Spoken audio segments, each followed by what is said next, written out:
O ponto cardinal, me te quero que nós tupo agrícola nele ave, que nós está aí que o parlamento não há nem uac lei aqui. Para nós é uma surpresa,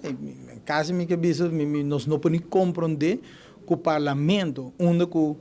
de boca do pueblo e do governo sempre botou bisa te órgano mais alto que nós temos no país aruba, ante órgano mais alto no país, com nós turta agrícola, supostamente, não pode uac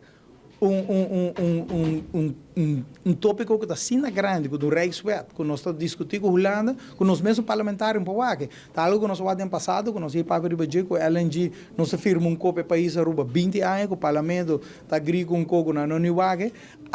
surpresa de nós está aí, o parlamento não há nem documento aqui, que nós estamos discutindo no Brasil, que está algo para a Aruba, que esse aí para mim, e para nós está algo preocupante, que a mim só para que nós temos um parlamento, mas o parlamento não pode ter documento não,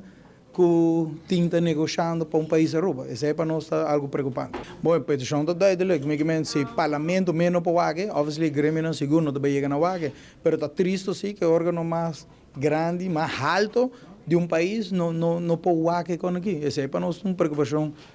grande. Não há documento,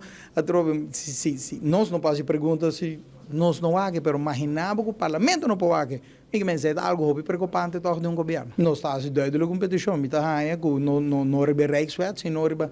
tour lei que o ministro passa, parlamento mesmo por aí sabe, mas aí não tem para controlar, senão a mim que nós manda parlamento caso, para que não se paga nada, senão para controlar nada, então, não funciona.